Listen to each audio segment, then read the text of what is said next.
All right, good morning. Another beautiful Friday, and the 19th day of February 2020, and 20th day of February 2026. Another beautiful Friday. Meaning say Nyankopon adom baby a wo bia no ho ye. Yesi kusie empiawia ti unse kusie piawia na chese BBS.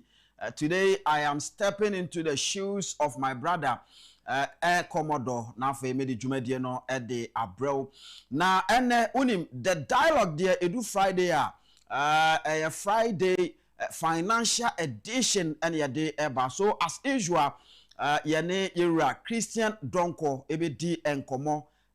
He's an economist, he's an chartered accountant inti sikasemu de waben yebedi enkomo na fe yahwe on the issue of cocoa, on the issue of other areas ni nyina no esese etimi ehwem ye man no ekwa animu. As usual yebedi hon komo na yato aso akọ yanim and otenase definitely unim say politics kakra enso so ebebo awurume sanse he is also a political animal. So enyama ebeye de papa. Thank you for being part of the show. Said ekono ya na de bia sa pepe eneko as usual. Nana ya asante yeboa ene will come your way with sports and afi CJ Winters Abrewa Nana the one and only adult okoso virgin will join us with the entertainment show na afi yatwa so na abusua mamene emmon komo kakra. You know yesi abrabo na yebo no eduru baby a eya na okwa enko uba emba. But one thing that I want you to be aware of is that today, whatever that you are going through, whatever that you are experiencing today, and no the imagination, the picture that you had sometimes ago. Whatever experience that you are going through today, or whatever the situation may be today, is the picture that you had sometimes ago. Enti niawo fam enne no emre bi aniswade hunu bi a wunyaye, imagination bi, thoughts bi a wunyaye emre bi atwemu no eno na wonamu enne.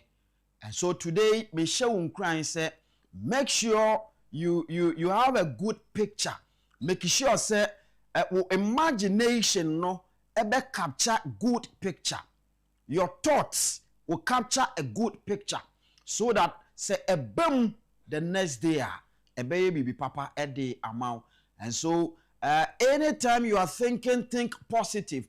I mean said no edru baby you cannot do anything than you go cold. But you see sedru sabrena, that is the moment esese utimisha hu nkran ne se sede etie bia no emrepa edamanim echina ebia na situation na me wom ende no very tough.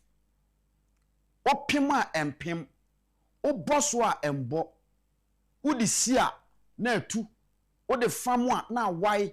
Yes, that is the moment ubetimi kra dwen aka se media sese na mse Nyankopon wa paw me. Eti ubehwe na dankofo ano se media me bari ase ebeja nkofo fi se mabrabo a me bo no me hunu abra ade papa bia o mabrabo mda. When you continue saying that, enema ebekoso pie o abrabo mu no will not be what you are expecting. But at the bibia wompe ene beba wa abrabo. So even in the toughest situation, esese utimi take a decision bia ebe ha adwen ene ade nyina no, think positively that look, no matter the situation, there's something better ahead of you. No matter the decision, no matter the situation, no matter the experience that you are going through today, there's a better tomorrow ahead of you. Eno ene ni amepese me ne o eche anopai na unim say fuel ne prices no a shoot to kakra, but expect edi kan edi nkoma ka tra say enya nsunsuanso ewo ye ahyentiade so nti ye ne ayefo trotro ye ne ayefa taxes ye ne ayefa public cars no enya effect ewo ye friend say ya hyentiade so nti yenke akomanto yem ne enya abotren kakrakra ebefa. And then also with the issue of His Excellency John Dramani Mahama, Ghana Mampani, can say they are making sure say by 2030, na as a country, a process BBR, especially cocoa. He said it, say he's going to make sure say say no yebesha na fe ye process ye cocoa e Ghana ha, and we are going to process 70% of that. Na enkomo ne se enipa bi ahase enwinwin se a normal political talk, a normal political talk, because only expect edi nkomo a what they are saying is that on my Ghana na ye wo mu no cocoa ye ka se process cocoa a ye process cocoa no, it will give us three products and ye benya ewom. Baako cocoa powder, the toso enso cocoa butter, and then cocoa mass. Sa niema miensa no ene de be maye. But talking about cocoa powder ne de, as usual, ebe contentem, as usual, ye benya ho sika. Na mom expect in some more ka ene se cocoa butter no is the issue. Cocoa butter no is the issue. And so therefore, if Omampani John Dramani Mahama and the NDC, if they are saying that wamo ebe processi cocoa ewo Ghana ha, they should also start talking to us about the market that they have created. Cocoa butter no emmeyeka, because cocoa butter no enya de ankofo to. You know, that one for pharmaceutical companies no ena ya na womo eta eto, but I say enura yeta ye wo Ghana ha no, they don't need cocoa butter no. Enti it shouldn't be the normal political talk say yenkasa in a way ya de beji your friend is saying vote in 2028 ni yenko yenim na mum esese wo mutimi kire ye nia ewom. I mean, these and many issues and anope yetenase yebedi mu nkomo na afi ya to aso akwa ni afi yewura Christian Donko said American no ebe join here. I am making way for sports to come into your way. Nanaya Asante Yeboah is already seated in a studio, and then CJ Winters is also going to join us with the entertainment news. Nafe ya twaso ako yenim ye frame Anthony Kofi Inkum Dazi frame Mr. Inkum Metnam ama Commodore esanse anope Kwame ho emfa no Kwame nyame nsa ya de na beka ho na bibia enye kama. Thank you for being part of the show. I am making a way. Sports up next.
You welcome back.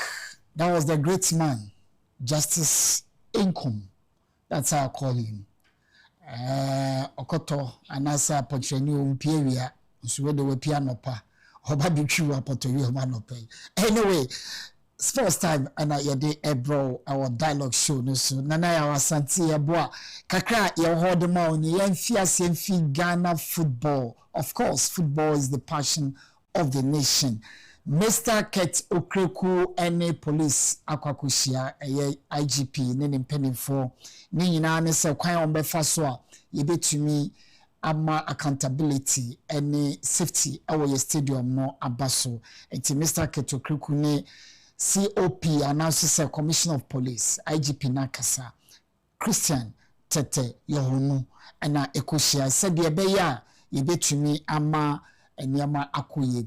At that same time no order to IGP anim say onhwe na Kumasi Asante Kotoko supporter oka baby last year ewo ye instructor emma Kumasi Asante Kotoko ene instructor man ehia ye emma obi ede ade eka no ma wahwe ne nkwa besine yenim de efimo aba eno so order to IGP anim say ombomodin na onye say de niama beko yede ama obibia. Sanso na Ketokreku ekasa wo confidence say yebetumi abomodin wo World Cup 2026. Ose lessons a yesua ewo 2022 no ebeboa yen emra ye ko 2026 World Cup. Nti we de obehwe na after June yabo World Cup ewie no na ye nyina ye line up ewo airport ne the World Cup no ebaga na hanu. Yegidi ne eda yeso eno no said Mr. Inkum kan no de wo be imagine no eno na eba. So think positive. Always look at the bigger picture, the real picture. I would say to me abo abrabo. And it's yejidi said by the end of June, getting to June, July of course, in the middle of July, the World Cup will be over. Then Ghana will be crowned as the world champions. What an event it will be for this country. Your brand, everything will change. Let's pray for that. IGP and so assign can be Mr. Yohonu say the Omude Robocop unit. Meaning said the because we saw now sending be a friend Robocop. Akwan near friend is a McCarthy na yes. Robocop. Ono the idea nesi we be obehu. Inti mo amudi someone was stadium no IGP catch am say the Robocop unit and na eba. They are so fast to say ya no mujina honum. Unless you are punished, you will not go away. And it's the ewo no. Accra has a folk, it won't go away. Omuni FIFA, the MCC, some establishment, ambassador Bima FIFA. Has a folk, Echo FIFA. Why Omfuse Siwelele, our South Africa Football Club, Omo Atape, Omo player Hamza Issa, and it's Oma Logic complaint formally, Ewo FIFA say Omo She, no more Kawasi. Yesterday I was asking this. Na incident pa na wo no ma ye nim se player ne contract ewu anase emu ye. Wow, this is something we need to be looking at. Enye ade papa ede mind ti yenhwe ni ye. Coach Kobina Emisa eye Bechem United coach Mr. Kobina Emisa boss supporters na baso papa. Also apart from the tactical discipline or the other team no supporters no play major role and it omaye Nana Agyapong Stadium no Omo Fortress as so lose match bia match obabo ho nyina including Mr. Inkum All Blacks Oma show nyina ewo Nana Agyapong enti no say de of say team no on right path. Kobinabisa, big ups to you. Honorable Kofi Adams Oko Parliament say you be pass sports fund bill na ose ordinaketua bosumienu or the supportive sports fund no also ahina wo de kan me support with 50 Ghana cedis also ahin na de be kan yes and can chem some family salary nkoto so obi de ne de to so minim pex a wo ho a no de 2 months to so if you Adams kudos why are they you set the pace for us to follow be gidi se ni nyina ebeboa ama yako yanim Campon Travel and Tours and there omo lanchi omo World Cup package omo dema supporters ebeko World Cup and at 10 a.m. our more offices and on the decent Jumano. Wow, person called World Cup in Libya and Cornacuti, Domobeka Achel. Blasters have landed another friendly match against Mexico. Yes, your Group L, our World Cup in Croatia, England, and Panama, and your group. And say there, yenya Mexico, 22nd of May 2026, and I basis against already. Yawo Austria and Germany, our table, so I be deal with 26th, 27th March and 30th March. Nina ebebaso our amanone.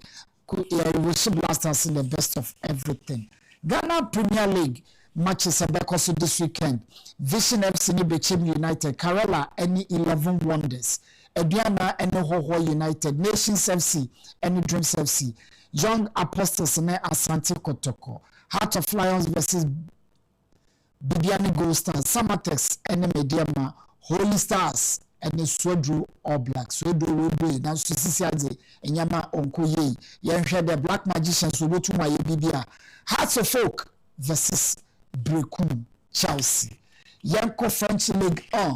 French League no matches a back to team with the army person will be back as a breast, but breast. Marseille, Ebesia, Lens, and Monaco, Toulouse, and Paris FC, Paris Saint-Germain, and Metz, Oze, Rennes, Nice, and Lorraine, Angers, and Lille, and Strasbourg, and Lyon, and so Ebesia. Serie A, Sassuolo versus Verona, Juventus, any Como, Lecce, any Inter, Cagliari, any Lazio, Genoa, any Torino, Atlanta versus Napoli, AC Milan versus Parma, Roma, any Cremonese, Bologna, Ebefesi, Udinese. English Premier League, Arsenal. Wow. Ending. So there.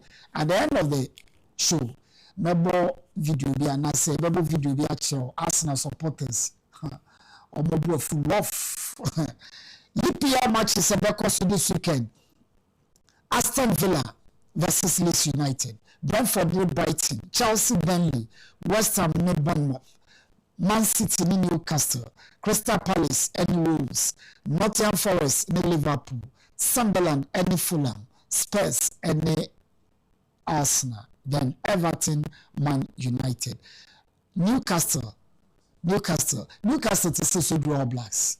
All Black and white, omu BBA. Then so Osha so do All Blacks. Now Newcastle out to say distance, what? So obey, the so do will be. Bundesliga, Mainz and Hamburger, Bayern Munich and Frankfurt, Wolfsburg and Augsburg, Union Berlin and Bayern Leverkusen, Cologne and Hoffenheim.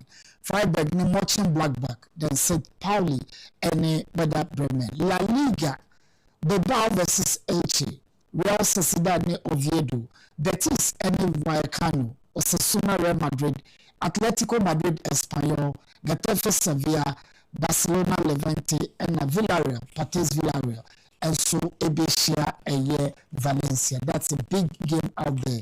UEFA Europa matches also weekend. Yes, Fenerbahce etina firma Nottingham Forest ekoshomo ekamiensa, Celtic nso tina firma Stuttgart no eka enai, Lille 0, Real Star Brigade 1, Dynamo Zagreb 1, Genk 3, PAOK 1, Celta Vigo 2, Panathinaikos in Victoria, Paizen Edro 2-2, Sanso and Bologna Koshe, Brand Ekaba Common to me anti.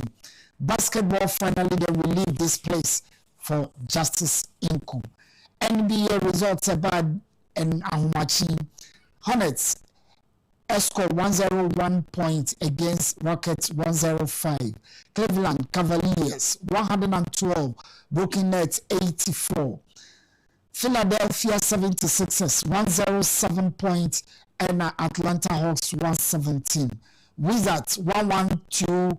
Pacers 105, New York Knicks 111, Pistons 126, Bulls Elusuma Raptors by 101 to 110. Golden State Warriors, Steve Curry and his Chargers lost to Boston Celtic 121 110. Sacramento Kings lose my Magic by 94-131 points. And the Clippers match was late kickoff just happening. Antonio Spurs 1-1 Final Suns 94. And no any result if you know about our basketball. Yes, that was your sport for you. But then Justice in Kuansa Mekoka Sudu Blacks first no was signal me I should wait in the dock for judgment. I therefore just have to wait for the big man to see questions of the man. Uncle Bibia Boko so do we be Swedro de no credit says Swedro be. Na you see all blacks no. I always have a problem. Oh, because on say oko baby to say UK. Any other countries are right. Omo eka Chelsea. You see Chelsea a full community. You understand? In nipa omo eko Chelsea match a dozen. Na debia ya say Swedro All Blacks. I am expecting Senka at least ometimi assistant team nidi. I no agonaman. What I say? Yeah. Agonaman so that so bi wo abuna nya kuma onim say All Blacks bomb match he or she has to be there because he's part of the team. What I say? Yeah. Now can Swedro All Blacks Swedro from one and your man. the emphasis Agunaman All Blacks. That is it. Agonaman All Blacks. Na se yemfa na Agunaman po. No Agunaman United. Exactly. Yeah. Exactly. You see, maybe they cannot do away with the All Blacks because All Blacks not the team so they should keep it. Yeah. But they should add Agonaman to it so that Aguna for they say team yeah, that's true. so that say team no a bomb match everybody would want to be there to support.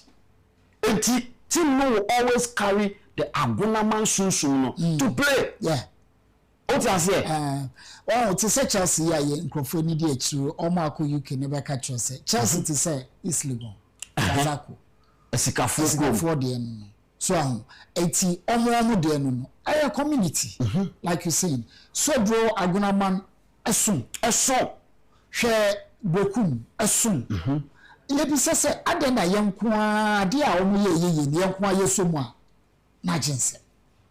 That is the problem. Agunaman said the tea na say be a Swedro All Blacks ebo enkratiti no. Ewurade ayade kese festival. Yeah. I was Swedro. Share abodom. Oka agona abodom. Esikafo etitu ni ade show mu fra abodom no. Enya de ketwa. But sankofo nyina no. Anytime they hear of Swedro All Blacks, Swedro for na normal. Swedro for na nyam team. Na mesren so mo kwan. If you Swedro de call that kwan. Na boni ben. Na ifi wini bakra ko Swedro ya de ketwa. Obi aka de. Eno ekwan asem de. Eno no nya Swedro for nkwa. Daddy obi ya wo problem. Aban bia ba o ye ka kwan. De bia so o ka kwan problem. Na mpacho ka na kwa ya na omu twema na o mafa ka kwan de engusu no kwa na se den. Aban bia ba o si school dan. So the contract na ma party chairman. This is a party chairman na kwa akoye kwan a. Ese so obi adidi. We one of my constituency bi. Women's organizer no. Ona no ye school feeding. Na mame no ye kwan a. Aji ni kunu apetesi half asen wediti. Ono ye dua makro. De bia na trouble. Oni bia no masesa de na no de ko. You see na your problem with your kwan no is that SSA government ejai highways no. Edema private individuals be no mo babe. What you say? Yeah. To say or say Kwame despite say angel for say and then what Bob was a cafoni no ebia bear me ensa o come boom from Winneba the call Achimda. You see from Achimda eko Kumase.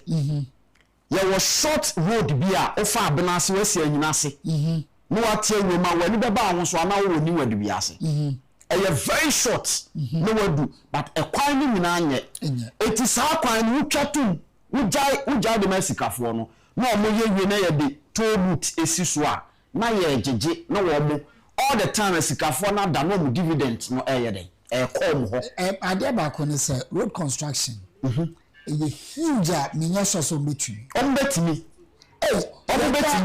and yet others are doing it betimi nti ade na ye de yentimi nye they can do it but the state you have capacity to do it. We have the capacity. So if we have the capacity, government and all the time any kase bia private people so the government can even still support them. No money now so the you see when you go to Dubai now you say Burj Khalifa is what ten Omwa empabwa companies nyina kwasika issue that's it foundation na ye twa no e obisika ye wie no a building na ye besi so no obisika eniama ye di siesiem e obisika enti ya ye ni nyina nkaka obi adne dia ba be hyem ene ye di asiesi ho bosome eso a ana afibia no dividend na ekom ho no mo san de ye eniama foforo they are working a investment say about enema ewokroma investment in any say ye be hwe say ebia despite Agyapong, Samjona, Angel, let's just to mention few oma form consult you it's ebia emphasis legacy enterprise omodia omo de say roads bi wo hono ma ye de amom omo ye like you say tollbooth is so investment long term and the government comes in with support in any say bia all is can ye bi dia to baby just for this purpose we make sure say mun jisika e be ma driver for no so and say road users no akire that should be the no to say they work Norway for example no nya oil and gas ni ade no omo hwalata omo hwe Venezuela omo nya bi ni de omo ya no so da bi ye be ko ni different tangent then ye Samsung wakoto shell we ya wakoto shell 80 omo tapi ade no kra no starting more musica that's it billions that's it so but ye no ukoka obi so de bedi ni me and yet yes in you do me and you doing that from because what land cruiser muti we mu officer that's it. Look at sports in Ghana. Teams are a work Ghana ha any idea nyina no. You need to say King Face are that's all. Our division 1. Alhaji Busa. O King Face are crowd here. What players change be our Ghana. But Argentina team no still on the status and that's what he say.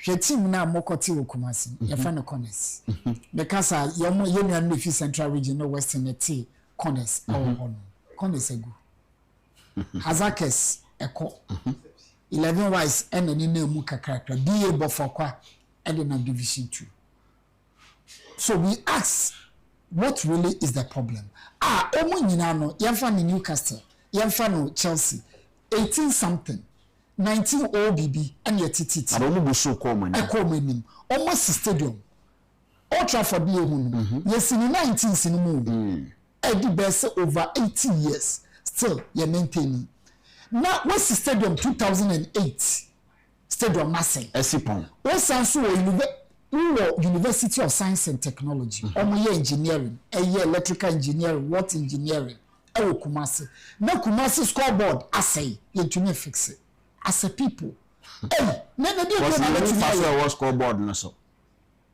you who fast was until your German say a London marathon a nipa be 100,000 echo London crew 40,000 80 keepers imagine nipa be say 50,000 akosodru just because All Blacks ebobo match back.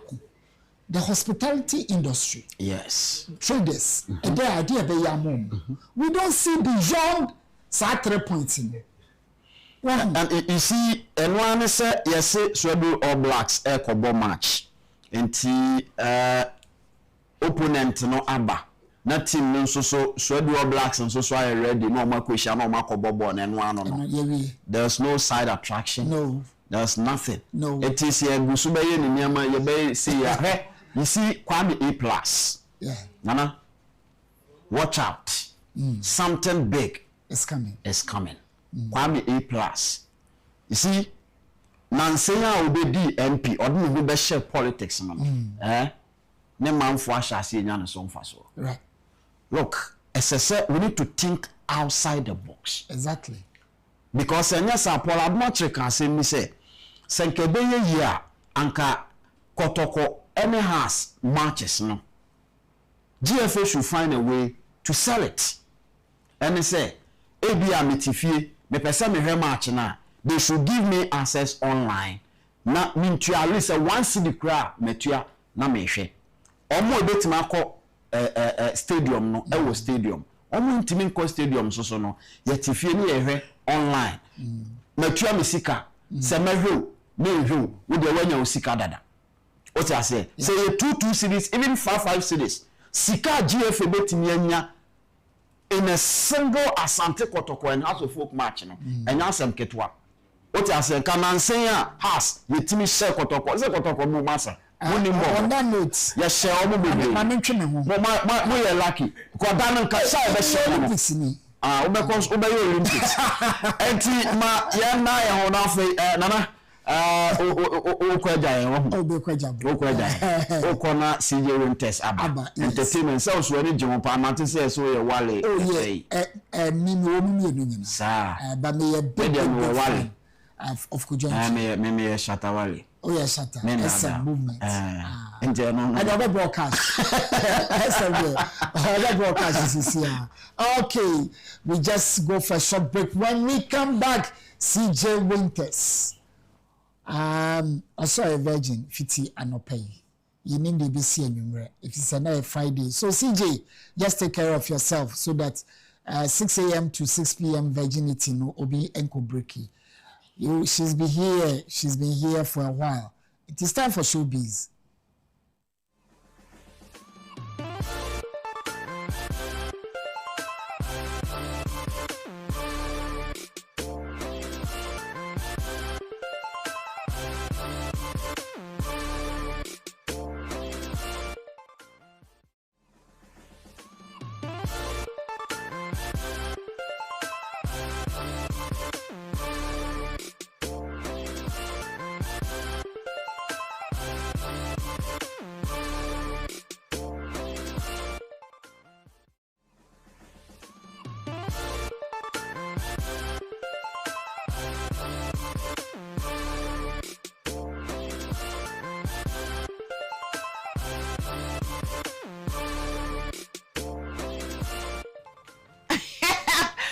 Today is our holiday. No, I'm not part of them. Today is your holiday, because it begins from this evening, tomorrow, Ochna, Saturday, then Sunday. So akoshie holiday, Right now, more today, how are you guys doing, huh?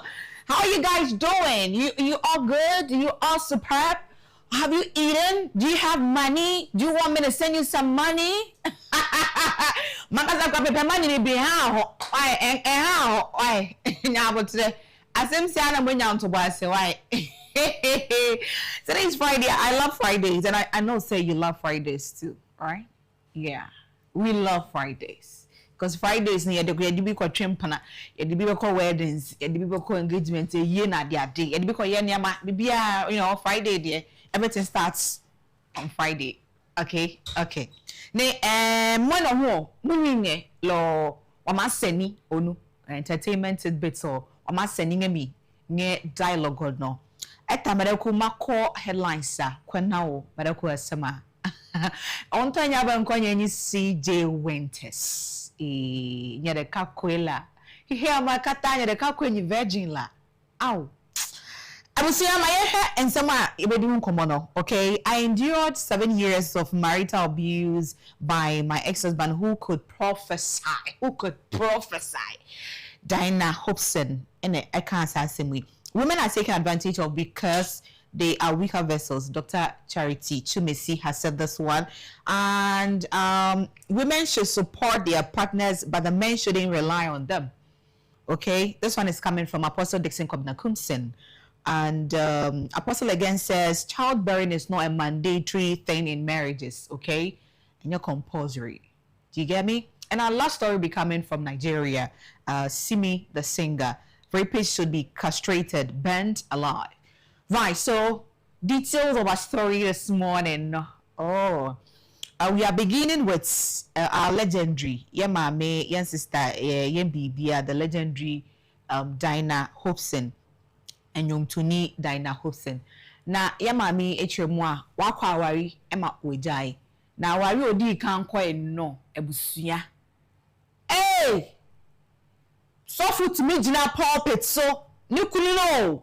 Obe prophesy he onu no betimi ehunye besi in to say 95 years ahead of us. Obe prophesy bibia ya sorry hu konkron be sane to say nanso hu ase nikuni no abins na nya de ketwa na onam ho no mo na obi ehun ni say oh oya nyuntuni wajidi oya kesi ni nyina no forget about it. When you get to the fear she be crying her brassiere, because if you don't do that, you are going to cry and you go to your mother's house. I will say in your family 7 good years not in Nikunu tonight. So 7 years no.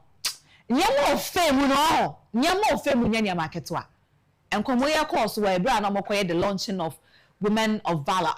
Women of Valor. And others asem ye di two guys say wa beremu papa. Anka sabri why RIP. Enye bibio famo nyamio. Anka by now sana why. Anka sanyum no ya toma dada ma netwem. Etire anka by now wawu. Aware boni bi okotena mu. Enti sa woti ase enne. Na woti aware bi ase na aware no enkoye na emu nya. Bere ku wo kaba na jolo. Ko hisi ne jama ban si ma gbo iminide. Magbo iminide mo. Forget about it. So yes, software na once a nipa nkuto de forget o no ofere say nkofo beka na wukunu ya software na waka we nkunu into the ferry na eti aware na say nyanya me a kaba now wa chinchima wa nwenwe ne say anka aka ne skeleton eda eyi ensamampo mu enti na no pay no na Friday untie futu no kra ubetie we no e ade a wo say utie ameka makama yi kaba now why yi abusia yan konsam fufuro mu why ensam no doso na ye konsam fufuro mu nso a Andra me your badge medine so oh one and I want me your ba no and now this is the first time me then I'm telling you say every Thursday at 7:30 p.m. to 9:30 p.m. no jumedi kasepa abofo honkonkron ene nanom samanfo nyina age atum ene ye Ghana ha yenye ne baabi ase na 2 television so o wa hefa kwa benye bi ahwe Facebook ne YouTube na ndra enya se ade a yesua wodumadi so no wagata nanke wosanka obehwe enya oka kire enya de keso but you know what one good thing about it is that you've never missed it so much because you can still go on Facebook and YouTube and you have it all for yourself and watch it. And why you didn't come now come twitwi ni mu na Dr. Charity Chumesi CEO Edema Chatma Herbal Health Center. Now okay can be say esane say women are weaker vessels no many times na men no take advantage of them. You know what? Let's go have our first video. Men be bring to me. Or apostle your statement we say obaye to obase. Okay. You know, most people take a man for granted because or a weaker vessel. Okay. They want to take women for granted. And a man be bring so ankasa look down upon themselves because they know that they are weak. Eto de bia na o ankasa nso kra no ahoden a omo betime de akọ anim no is not there. And then they feel that we mean to me we they mean to me we mean to me okay enti Emma no so bebre lose omo credibility, their purpose. One say apostle kan bibi. Yeah. Oba onyankopon bo say boafo. Emma bema. Right. Se wo na wo ko boa bema ne dia. Na say wo no fa baabi no mumu yedru. Because you se me na me be boa obi a na che se nipa no ahia de. Eni nti na me kwa boa no. Enti no sika fam ahoɔden afam nyansa fam spiritually, mentally, physically.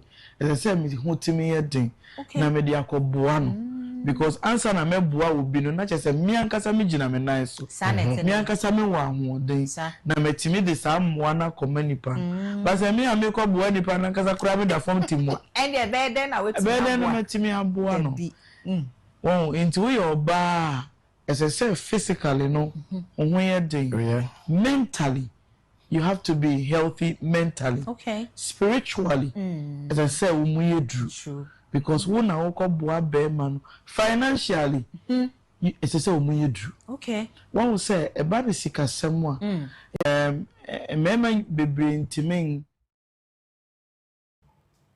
I will say NTE and na okay na apostle no so a pastor counselor gospel believers church ono so edenede ebetu mu apostle etremu a emie yerenom amon support mu kununom anamaka kire mu se mokwa aware ase a ja obenye bia no fa brefie na ekabade ye okunu de no munjai sa mo amokeka sa kire mo ma no so no mo hweye pa ate ye hiele nehi obia wona wokunu moti aware ase a unya sika ama wokunu no ndibi emu kwhwemu kra na sika yi kra wo kyekyere so nyina akra no okunu na de sika yi ama wo ohie bi so na fama no so na akoye ntokwa what is that? Why do you do that? Why? Tell me why. I'm giving you a microphone. Can you tell me why you do that? Don't stop doing it. Stop doing that. When your husband is in need of money, give him money. Spoil your husband. Give him money. Give him money to chop. Okay? Said your no. Also henesabi. Na wo bibia anyo. Why? Obenya che. Obia san obenya che. Aya mo ma na ma ni sika. I was saying, here's a second video from Apostle Dixon Kobina Kumsi. I'm following her. Okay. Where did they open now? I say, who do the NBC? And I want to say, chick will be now for Jenny Dian. And Mr. Obanu, and I say, make a no. And Mr. Obanu, sir.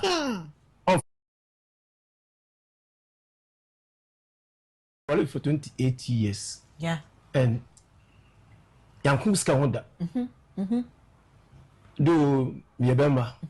Nti me bibia do be bless me ko pim a maka chen no de aba maka chen no de aba but no so mam chance say no rely on so de bia on the wise bank bia oh mo chire mi a na wako na me follow her okay sane come but say wo do de be si ana wo be say chick ko bi wo na fi wo je ne de no ana me say oba no hu ni ana me say make no ana me say oba no hu ni sa on fema Baba who say who dey na wo do hwefie afide this month no wakopem school fees bi aba okay nti no wo follow on her no that brown all right no that cost settle so I say wonye bi na ebru so a no just say the way can we dem to okay so I say nti say wo supply no bana automatically also supply but wo for them can pay us check now we dey den ko da bi emfa Apostle Nyamisha say wetimi aka no kre enti mo wote ya wanka say kona go jiska na go hwe side check go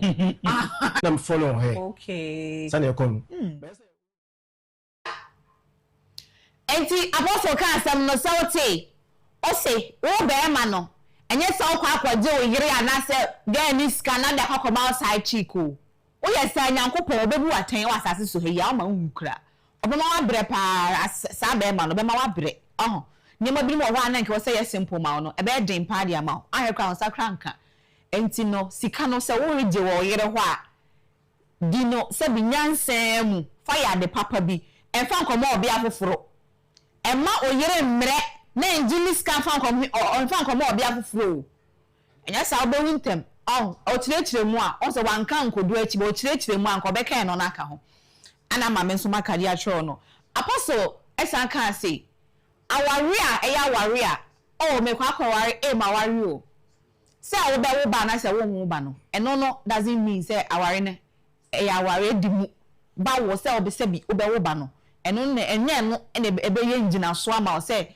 aware na edi mu ana say ni mu obetumi aware afebo opa na wo enti society munyai ena ma ware na da be na mo ba wo na asewo no mo ne nkumafo no ha wo so ya na wo DM brothers ka no hwe da wa hyepe ono fo no to nyina na ahye sisi so ya fire wo munyai sa why stop being insensitive na sebiota frache obi opa awo ne aba anka wawo why ntini yanko hwe last video from Apostle Dixon Komdankumsen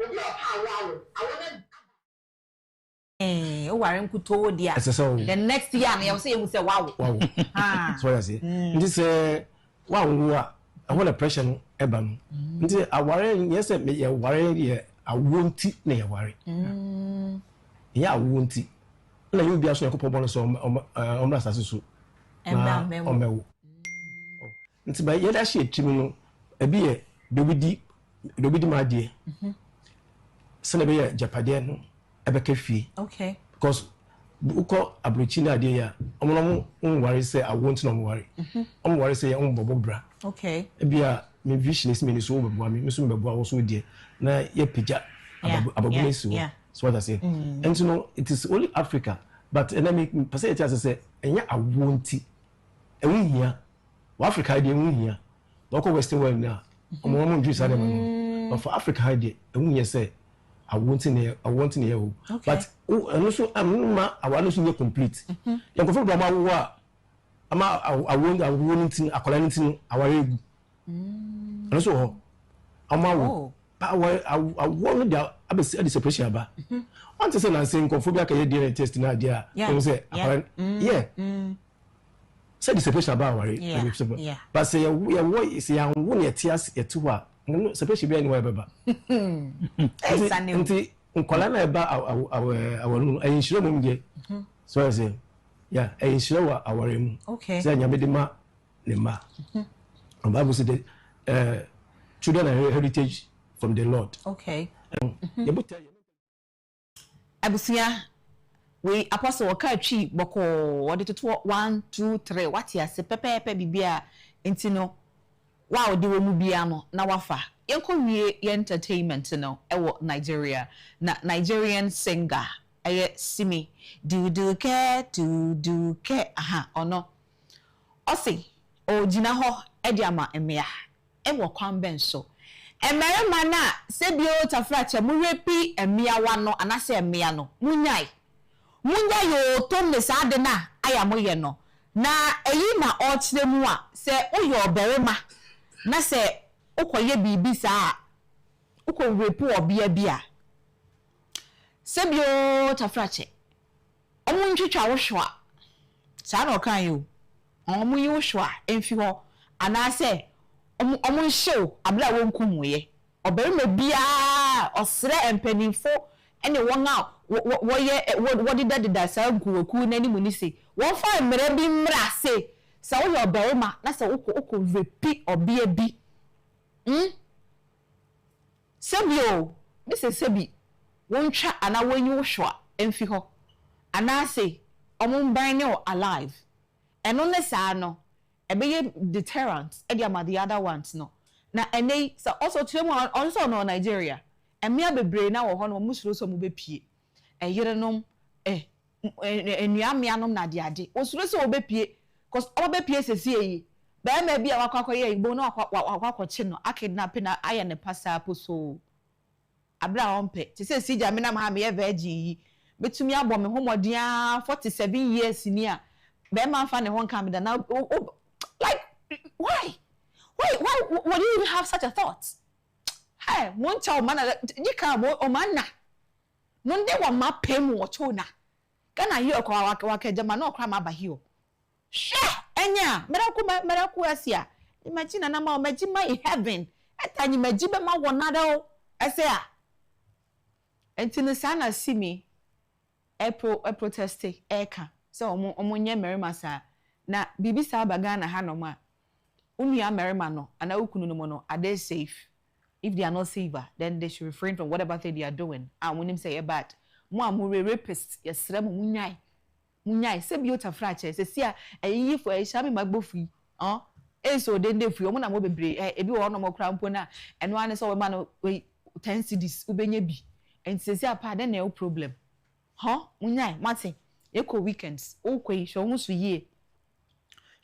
yie o kwaje wani bibi akokọ bia no ma wani na ho fi wani no be anybody where they smile at you we love you hear am to my wani na ho na hwe ho so yie se ne be ye na yakopọ be ye atom the Monday we all will meet right here on the dialogue. CJ went to send me day.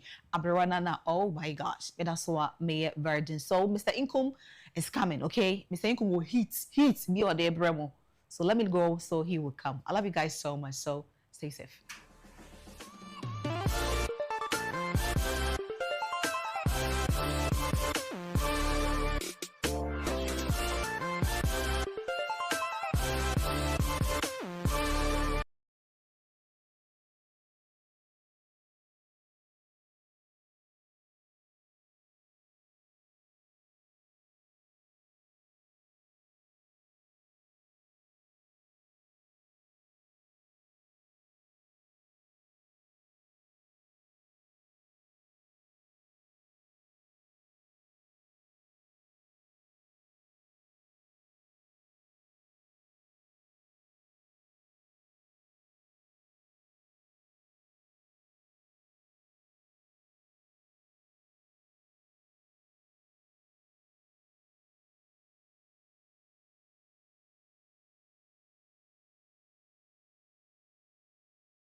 All right, welcome back. We dialogue jumedie so enye sɛdeɛ medi kan ɛkan ne sɛ ɛnɛ me gyina mpaboa kɛseɛ mu ama menua ɛkɔmɔdɔ sanse kɔmɔdɔ ne ho mfa no ti bɛma ɛmre kɔmɔdɔ baabi a wo bia no kɔpɛ new tree bi na ne no na bibia ɛnyɛ kama why bibia nipa betimi adi bi adi na ho ntɔ ntem na bra na bibia anya kama ebra so se yade newspaper review no yade ebrewo so nana ya asantewa ajoin me ewa ha chese nana ya asantewa no metete se enche ukọ achem anumase a obedi hima ewo ho ati se odi hima no mafa akire kunde no makwaje asase enso so ewo ho na afei ni ensese me ye no maye wa join me ewa ha nana edzai nyame adom na so nyame adom ne mpaibo kokofu sika na so nse me wo fa kokoko kuani eti me ho kire me ananka makona so no manya kakra na me frɛ no esu a wo sugu me so no se kokoko no babia abedru ne de obesre me asa me mfama ni nto no so especially se John Dramani Mahama ne NDC ewa aban mu a osre me ma me mfama ni nto no so sanse nsempa wo mo kan wo mo dimrika kwoto aba edema wo mo a enoma be ma kokoko sika aye hwata sa no eniema aye basa se ayi achima no ma asen so no yedua kokoko wo ho nyina ye kokoko grown wo kokoko fu otu ye kokoko kwani eti wo so ha no yakate enti ha kat na kan oh ha kat na kan santoa send na aban de da ne tono mayen no na ye nim se ebi aban we hye ye bo no obetum e de amakuafom nti ni nyina ka ho bie na kuafo kwoto aba e de ma na neyi wo makuafo nsesi fom o wa me nsesi fom ah wanyade aban anyade kwa wa hayen oh Mr. Nkumade na aban be yesa se wa hamio easy wo makuafo ewu aho akuafo enni kamafo bia na se akuafo mo kakakaka enye MPP amanyokuo edom kuma wo mrashibedwe fe na omo wo akuafo ho dra enka yenti koko ho asem bia but here is the case how come mrashibedwe fe edom kuma no ekoma akuafo edom kuma no kra ya na meso mempese mete wo monka because sa dom kuma ya so mre bia enche ye krom so ma haircut bi nti we mo mienu nyina no mo ye expect you do me I do you nti omo de haircut no de omo you see emre bia enche ye kra o na won wa omdo musika kwama aban de ye adwuma na omunya sika no emfaso e de eka omusika botre no ho ene ade no omdo musika koya na aban dada ya watwam anche yi na ono nso so no sika botre na ode kwa kra wa ma onsa nka ni na na campus wa ba benya so mfaso bi so haircut pa mu chechirenchi ene so omo buemu nso ba ya omo nso abema nche se omo mienu nyina no we preto ana we apato na be Mr. Nkumedom kuma no meka se wo mo pray dia ma akuafo no to the extent say one say omo yeah omo pramo azo omo se e kan we ya no mu di mi ka be se na chi well se be ya obehu se we mu de omo dwen me ho okay wa kwa akoto ama wo mu omo nso beba the same thing they also come and give you a haircut no crane wo kan but one say senkedom kuma ni ye nipa bia ana omo ye nkofo bia nka koko we hu asem ni kwan se omo kan bi eno nso wan kan nye yi eno nti na ato ayetu aka okay enti ayo maketu ahụ adwuma no omo ye anya do no omo do ye okay ko sesi anope maso aye hyepa wo se ene efiada edu fiada wo ye bema bia wo Ghana ha edu fiada asudie da so okay because o se ayi on se ayiye ewo won chenche ti o de kakra beko ayiye so hu ebinum soso be yo bo wedding ene ade so hu eno ni wi a wankasa nso kra no wo nkunwesie sonku bi ho ya na etasie so hu boys we be sharing common timuna Friday yentumfuo no mehu anopai anopa me mehu pa ama ni nyina azese ni nyina no ati akoda ene se me frɛ me wo fa so Jack ni adwo mahama ne na pamfo abeye no bisra ayasamo etisi ade kwafo yemobo memobo ena sisi ayate koko ni so enti kan yate sunu mpo kasika wo ho aye de beti omoka meme hawo no mo se mo ate so bro 1000 Ghana cedis okay ekwafo se omuni asem bia ka because omo no mo pe ne nei ne omu hu enti mo ate so no enka sika wo ho na ka koko krache ukoton koko na ka yama usika yate so ni nyachi sika ni ho ayi omo atwetwe e de kakrako me anope abanka tai ozo mo tietie bi nti ye behwe de besi na e kai wo ho ni sika omo de kono se enye obi na benya sika obe ne den yes wani bo na tesi so anu afansa asemo Ghana apiafo se ombefa ne sa ne mu ombefo mo ho adwen okay omunim kwan a omo ebefa so so man omo to man next time no they know what to do okay ombe make sure say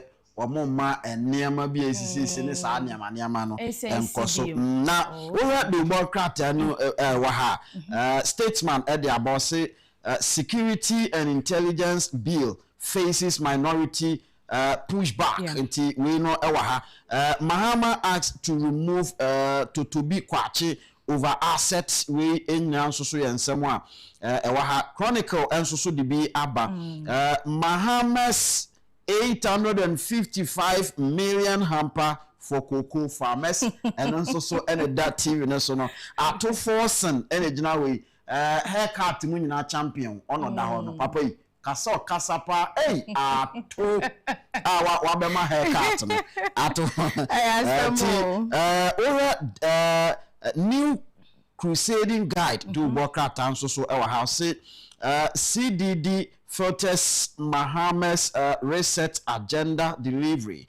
says intention is credible. And also ena edahoi Kokofu Ice MPP General Secretary slots eti and also ewa ha Kokofu say opese ono estie otena MPP seat na china chese wo chinchim eniamanti and also ha daily graphic de ubokrata so de ensema wodo de aba President Mahama President signs 24-hour economic law. Eti eno ewa ha cocoa board pays 1 billion Ghana cedis to cocoa farmers.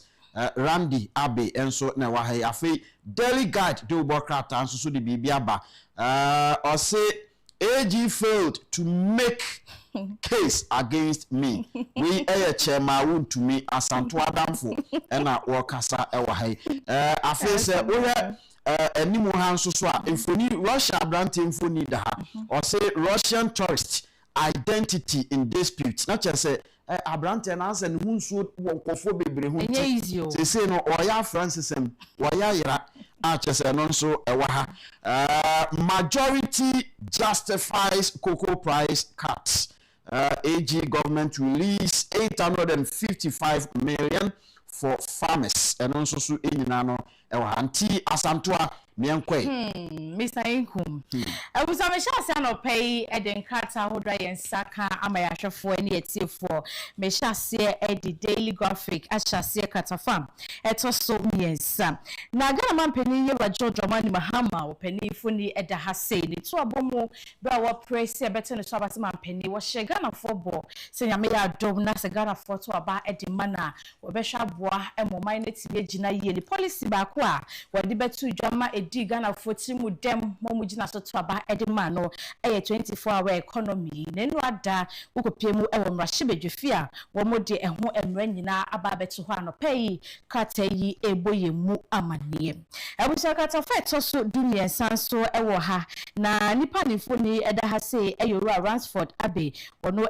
kuku bodsi wo na wo de atu dwasem sisi adomo 1 billion Ghana cedis ede amakoko akuafo enti koko akuafo amusika ho sem no aye bibie ho no sisi ade sika ne kakra aba ekane wo ho ne doso enye ni na ne yetia enti anope wo se 1 billion o matua kakra akafo aba na ani ni nso so se menya kakra je kwa na akoma ento ye koko pa na ebu no tot ewa ha eti koko akuafo no edi so wo bi o de sie because o de koma koko krachi onya sika na mi hu video bi wo TikTok na kwani bi osi koko no o si na de no da emilu obe emilu original milu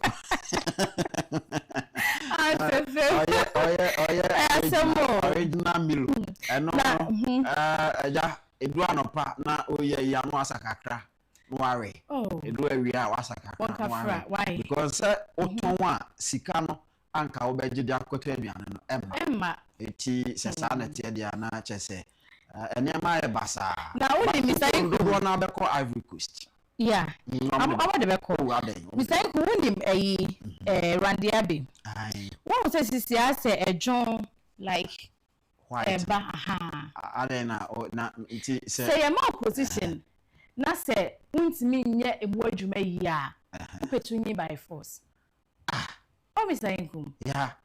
That's not okay. No cray. It's not me so many me white in so no so change. We would in position no. What Oh crop. What is in the pain? Oh crop. It is in the pain me o ya mani buka faso. What you see. Randy easy. See as one kwa fum down. Na the first time I kwa fum kra so who video the boy. Who atade the costume the boy. Ghana politicians.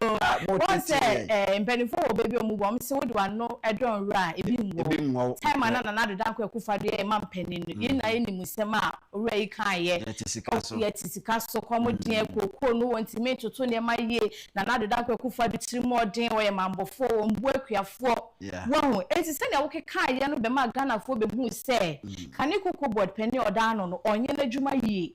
Na waba mo aban aba na edi position na ma say hand koko akuafo like koko board manage Mr. Inkum enough from they say cry my boy and crash and brave soon I can't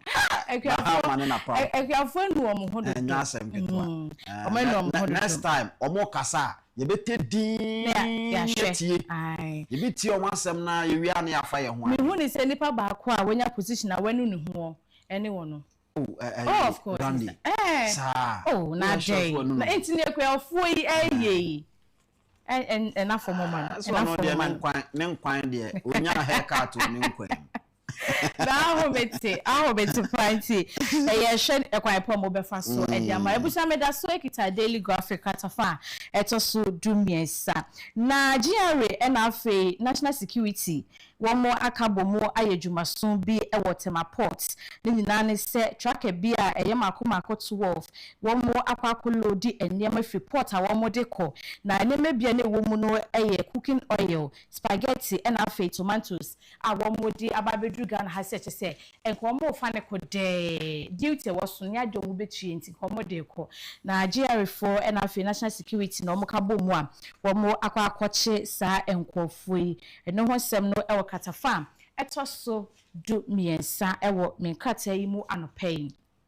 Abuja mamentu aso biem enfama na mefa daily guide enso aso enfama daily guide katafa itoso ensia Russia branche ya oba Ghana na sebi obeye mani bi tosa ewo mayimo anope nkrata ne de abase na husuo no ye obusa no se ofi Russia wase da bi enye ho na mefi na se no oye ne ho no Ghana empenifo like o mining penifo omo sheda enti ensem na se anope ho sem ne bi ewo kata yimo enwachi katafa so insia so ewa ha chema wuntimi ne ho nsama no so ewo enim ha se na no ada kopiem wo ma chebejefia chema wuntimi am say o say age antimi making case enti ase sa nsamo mkeka anyina akwa se entwanto so besinne no age antimi sheda emfa sumo bia e mo den antimi fambae so you see, Asantua said, Yamanyofo no, they have to advise themselves. Okay. What I say? Yeah. Say, unim say, uni bibia, unkutan tansa bia odi boni pana. Me kujina bontin kugune ni mwase. Yeah. Enko keke kansem, actually, ye be we ni a bosso akaskara. Tisenya MPP for ye omu na ndisi fo wiesko omu wiesko so mbo ma ntimi afa ba akokranto. Okay. So omu a court kura buti a wo mu se sankofo yenhwem omu enkwa afiase no kra no omu ntimi amfo omu ankoto. Oti ase. Eti sa niama no se yehu yamanyofo no se eno anom de nam omu tatis no no. Nti yenso yenim kwan a ye de omu befa so. Okay. Wahu na omunya evidence emu odu nyina so emu odu nyina so ansan wadi kan kra kasa na ukogina akokasa afi ukọ nyina so na ba na ukọ na dada wo mfa mba ya ogedien ana wo ma de so mo twen akosi se ye bewura 2028 nim na said wo mo kan ye no afi o matata MPP fo yi sa no mpese o mo yi me nyi ni sa o eni o hwe yi awuza for ma so elfa maw na ewa da ma shebedwe fie na nya asem kuma ni na ye kokko ho ensem a ewo Ghana hase ya ababe ye ensem bi a trend pa kokko akuafo se ne be ye betime etua wo musika ede ama wo mo no enu ma shebedwe fie etna ase a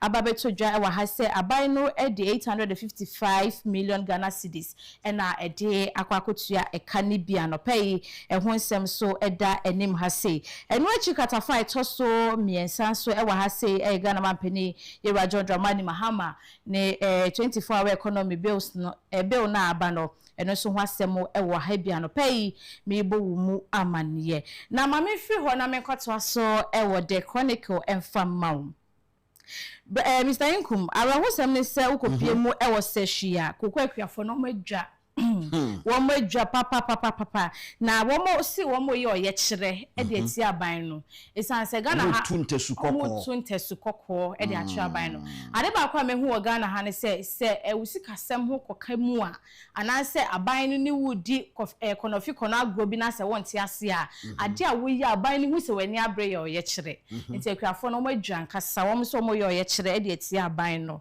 nti da ya omo yakwa ne say time a esese koko like on say kwafo no mo e bia from January to March mo koko ne sheda ni hosa but middle of the year no koko no eba and as ending of the year no koko ne ba omo say na ya omo yakwa ne say koko season ni mum e na yati koko so nti amobu afu we yeseshi we no eye nkakra na obenyam ene eye etie bi ebedu main season no na bia na prices are no more cancel nke say cost 6,000 say cost 8,000 no e bia no mo de aba be ka ho na ya aye na oya kire ne de ensesa hwe ti e be ya wo njai why oni won kasa say ntesu kokko no won be tiati emfa hwe ma because former chief justice ye ma your frost your first haircut e buy no you former chief justice no di oye kire mu omkoko ye still a haircut and even though last 2 weeks was last week no don kuma wo mashi bedwefie e be kan say edikan be ye huhu ase ye beti koko ne so ase ye nti so bisa nti don kuma wo mashi bedwefie be kan say abaye na adwen say wo beti koko so omu nyina omu ne akuafo bebo ma ye oye kire na ye omu ana e kwakọ ye oye kire no se baako no NDC fo na Franco fo no mo ye okay what you say hanti we so MPP fo na ekọ Franco fo amoma ye na ohun se miracles aboaje nam koku ase okay na menya hu vi we free agburi abesen nam koku ase mountains abesen nam koku oh ne ase fem se koku no mate so do akuafo ombeti ase mo nti ase mo nya ate so sika nso ni ho then ase ne omo ye no ase atwetwe ni asede bi wo ho ahomete agro no enu ano no onza ya omukase politics a game okay and I want to say more kind it a game when you come to Ghana here it is a game between MPP and NDC that they play what you say hanti we no aba ne say no ba ko akoshe ba ifo na chi oh ye na ye pe wasem ase ye kan ma mo na nko ma dane no no mo nso aba ti wo na nti sa agro na no mbuso omu di nti we free wona we ba hwen sesa okay sa no mtie obi ka me beto sa no no pra sa no ano ne ato I was say I'm a chronicle envy chronicle asema etwa to e wa ha sei eye Ghana photo sam for hwe sika sem so ne foni ene da ha na wo ka se koku akuafo sisi ade aban e de 855 million Ghana cedis e ba be mamo se ne be ya mu kokko hu sem ni sika sem a akemu no e betimi e de twetwe bi e de ama wa no pay ben kata men saka ye e wo ha sei no medi ni nyina besi e de amamo aban photo sam fui unim se honorable Ato Forsen doctor Saka ne die ho unim se opema mpania di okay ana osan die ni mu ka ho ma ye ma haircut wow obepre bi won yo na ogina mu dendenden na yewura asiedu nketia edi wonim ti obu nwegu kwam saa nti omo bebre papa jena hospital mese NDC entokwa ebesimu no what the just market entokwa ebesi NDC mu no you have no idea party ni mu be chiche say hwi na want to say Anita the soso ka say amanfo ton your friend say appointment NDC for ton appointment obi wa campaign o ma hu no but o sika nti wakoto appointment adwuma nya me na meka Anita the soso so Anita the soso so de o shem PP NDC mu chese enya asem keto akra nti de ekoso no why some people for no buy no won be ye de on be ye and wo makotena ho nti we mu nso nkoso nya de on nso be ye why people for ye ne Ama ye de omo Omo so ye omo pe. O kan hwe aye nti obi a ho ho. Enwom de betena abem. Na we mu nso so asan de aba nti yenja wo mo. Okay. Na yen no sese ya no mbe ya.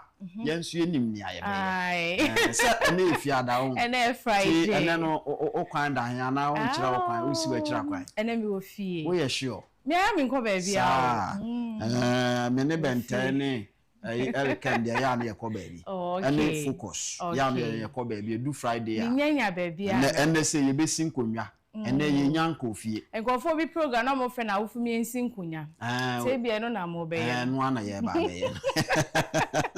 Etimi nja okwan o. Ba che me dan se. Eno nana ya asantewa ena obeka me homa ye de de ubo krate mu nsensem ye de abrewo na unim se ena ensama wodo bebere ho me twa me ho aba na afei meni mabedwafo nso asinkonwa na ye di enkomo me di kan katre o se owura Christian Donko ebe join ye na afei ye di enkomo but wentimi amba enti me twa me ho aba na meni abedwafo a won wa ye krado no atena se na afei ye di enkomo e the dialogue jumedie so me ba sesi a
All right, welcome back, Abusuyama. Me now say Uguso Ekan ho the dialogue Jumedi is already. Maka say today I am sitting in for Commodore T Abusuya kakrakra Uguso yepia akọ yanim.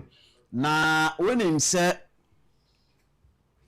ewiase yesi ahwene etim peni animu a ebi nyira.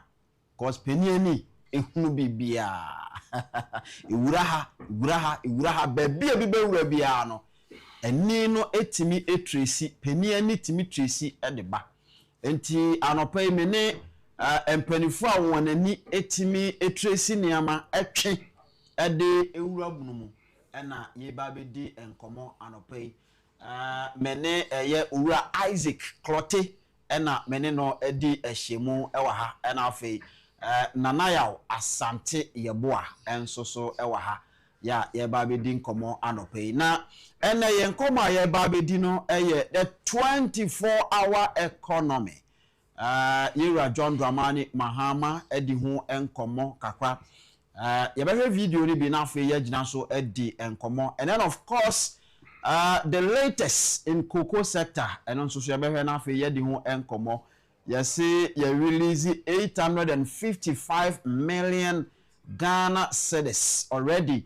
Say enko na fe enko ye juma na photo samfo ya ebeka say finance minister eba bonten no wono say 855 million ena ye de eko na utie eye yera Randy Abbey so a wono nso ne de no ese eye 1 billion which is which there were hin as say yefa ya eno ho nkomo enso so no ye behwe ne di and then any other matters arising ni nyina ne ye behwe na afa ye di ano atum na ya toa so ema bibia ayekama ye da say okan ho join us on Facebook and then share the link so that others will also ebetimi ahwebi ema bibia ayekama ye frame Mr. Inkum ma mema bedwafo akwaba bibia boko de onyame waye kese nana said awayi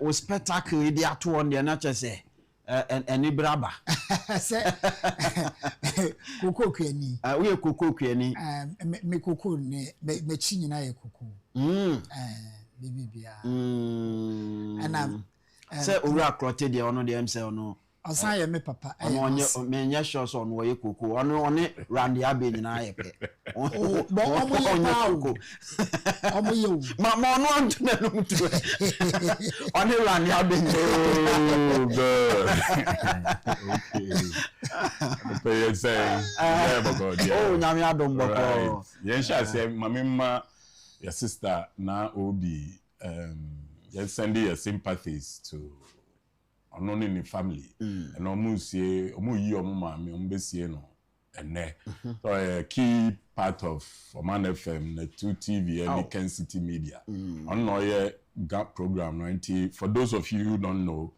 our colleague lost her mother and today is a send off for the mom, so on behalf of Yenina yeah we wish her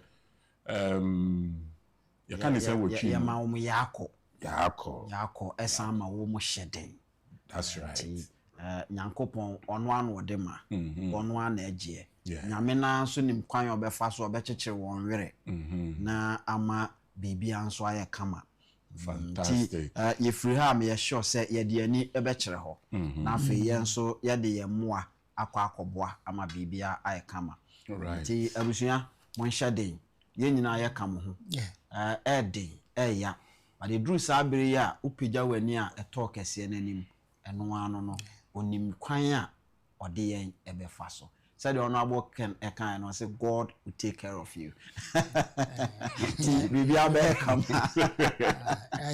na we so na mo bi botom no de abo bi o enya sam people they said they fear they are nyame fa botom abehwe yise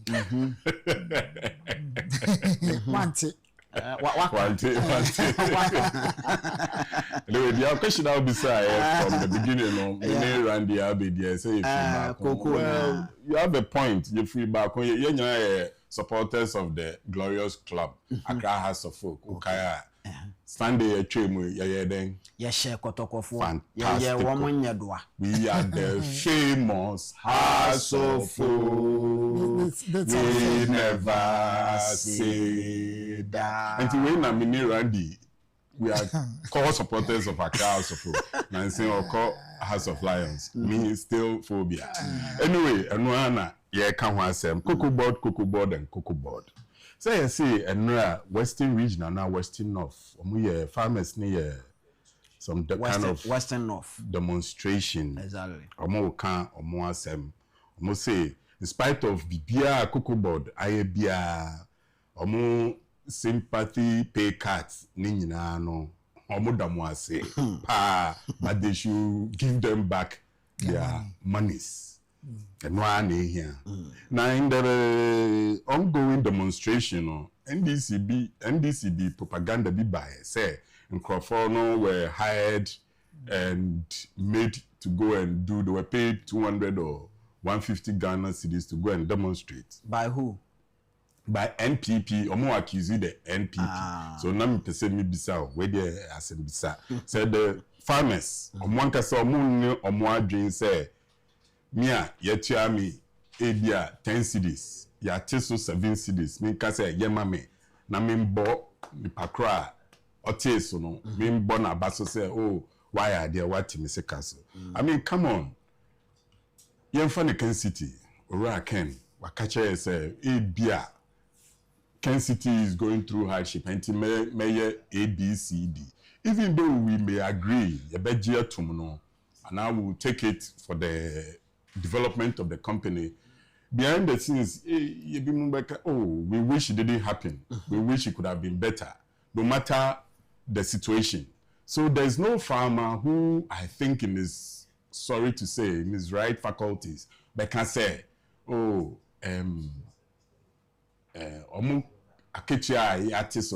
the cocoa. Thank you. Because I'm not charging school fees. I'm not farm implements. I'm not farm laborers. You know, I'm pay. Based on the previous farm gate price, 3,100. We call high about 10 farm hands for the next farming season. See, all the rates now to 2,650. Now 3,600. Right. And then or more a day about 2,000 and something. And something. Right.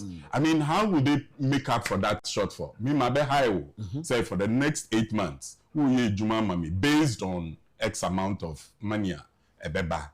Omo a omunim koko akuafo enema ya ekomu no. Ye wo bra ye di twa nkrampan. Ye wo bra ye dodo koko na se. Ye wo bra ye di twetwa koko na nkasem. Ena bra ye de spray koko num ene ade. Enti saa ne awoke ni nyina ne ye eka koko kwani no edi kan abo ema ne da ho. A na ni so ade hu nyina ne se ni koko sika no ebeba ama ne de akwa kotua saa aka no. Fantastic. Eti saa koko kwani na wabo saa aka no ne nne ogina baabi a ogina no. Onya so obi be hye na chi aba be ma no sika ansa no akwa ye dem. Eno na American. Eno na waka no in what summarizing what chi mu aka kasem. Fantastic. Now another one, majority eno friend is saying MPB free say Agongo friend is saying Seidu Agongo. Almost say the blame should be put on the minority because minority no more share ena kase aba. But we all know say cocoa board to say no pay air can omo profit making company. Omo a regulatory agency to put it mildly. Omo say there was a koso ema careful. So if you come and say you are pointing accusing fingers at the minority, granted. By the time a minority if price near above 3,000. Yeah. Cecilia, you've been over a year in governance, in power. You are in charge, and you are about to pay them 2,650. Who should be asking questions or who should be the victim here. Thank you. Until then I was say ene and pay yet to say or blaming the minority for the woes of cocoa board. It be as until but me actually say that I mean that has been the common ground, sir. Mostly because you know I remember say time haircut Bama bonds for the same thing amount for can say NDC for question machi so mon conquer demonstration any idea eti omo he ne am here na edu omo nso brace no munim say the same thing and e bi no mo nso so no ebe kwa akoye so but ye di bibi ato nchen a wo na wo ti akonwa no so sabi koko ne entumo no prices no enya minority for na be announce ye eye abaina oteso no na announce ye through the finance minister, right? And so muankasa mo hwe ne amubetimi aye na munja say omo blaming ko for na sa se do agongo no sanko no nko pe finance minister na ato afa ho a nti Isaac Adongo Isaac Adongo Adongo upper east Isaac Adongo say do Adongo your business MP we Isaac Adongo ono na sem ne yake allegation ono na sem ne yake anyway the amid be twa to wo cocoa board in Samson ne allegation you say Vincent Asafua Otafo MP aye against omo deputy CEO one Atoboating you say omo wankasa setting a company your friend Atlas Commodities or cocoa business, but according to Vincent, Mr. Safano, there is a issue of conflict of interest because Oyusu warehouses belong to cocoa board affiliated companies to say PDC for produced buying companies. Omo warehouses Oyusu for his private company. I know na Vincent Haka, and Tiano pay it's trending. So that's another window we have to keep open and watch that space. Because you see, we're kind of saying the ball is in the court of Commission for Human Rights and Administrative Justice, charge for. The petition alcohol say, if there is any issues or instances of conflict of interest, then they will advise and find the next steps towards that. But in some way, serious. Because Ankaf cocoa farmers in some Pierre, who say BBC Kwanso Shako, and the Yamia Kayas walk down my meka. Go himself upon so sell the cabia baby and there are even other procurement issues. They say it's 110 Toyota pickups selling 4 Land Cruisers. There are procurement issues. What kind of tendering? Normal is it restrictive tender, open tender, closed tender? Which companies? Is there conflict of interest in the procurement issues? Those are all questions. Yes, yeah, questions are Nana. Say every day, you share and I say you discourage people from going to farming. The reason is you move a for. Open friend to ma, Nako bank you be say a for bank. Nice okupelo. You be sure when you be. And yes, I say a walk a friend saying, Asante Chimbogu, and I say, you know, man, I say, I'm an assay and I hear us in the Dukojilum. The moment the same person she suit, non-far document being go home. They will buy into it. Yeah. Sa and a so one co school and only BBI in Tino Yakia. Only BBI in Tino on couple. Men only we are say Ghana for and we come from 2 people, the fisherman and the farmer. Everybody. We a lawyer, we a day, farmer and the fisherman. And a wool. Was it a one iffy. It is a queer anakoko. It has been the bedrock, the lifeblood, the oxygen at this country, yet they survive. Nase koko ninu ni sika kakra a wo de be ma no o ti so sometimes you ask yourself yes obewe kua yes obe won san djuma and I say go out there go university bi na certificate na cotton office na faji aketua nako and I be yampa go into mainstream politics exactly anati sorry na che say wenya ano osime emirasu omu mpanifo nyina no atena manone US population over 200 million farmers hold even 5% of the population omu tumi hwe kuro ni nyina ehwe wiase nyina aka why abani buo mu de so kwaninya ode ye adwuma bia na ye de ma no ye ba ha no ma entisa why but when we pen bebre no we don't ask the question but we want to answer the question but when the why is clear the how becomes easier.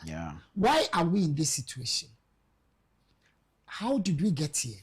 How do we solve the problem without maybe hurting somebody? Assembly in cocoa price abafom ewa manone. Amanone price abafom. Then I say yeah. See ebia smarter. Ukushimu because you say cocoa price in eko naba. Enti uye bibi to ono ma emma eba foma enhaw ekosoro enhaw. Ye nuano ma ye bet no omo fro bibi cash out. Uye greedy a edu onu ma yifim na pe obabi tina. But when like Honorable Edukan, a business gone wrong. We were greedy. We wanted the bigger we were waiting for higher. Koko bono ye ba ya tumu se boom no mu disika no omno mu di hwe omo na won wo dwen adwenbone na wa dwen ye kiti and as say dwe shoe no a backfire yi so and can you issue because you use politics for everything. When the government was talking about previous government, COVID, my countries, we have not recovered COVID. It been serious. Say yet we are seeing aeroplane to come baby. Aden a buying BB COVID. Aden a way. Ukraine war. Now Ukraine for a then a AC. Yeah, their politics. It's way no.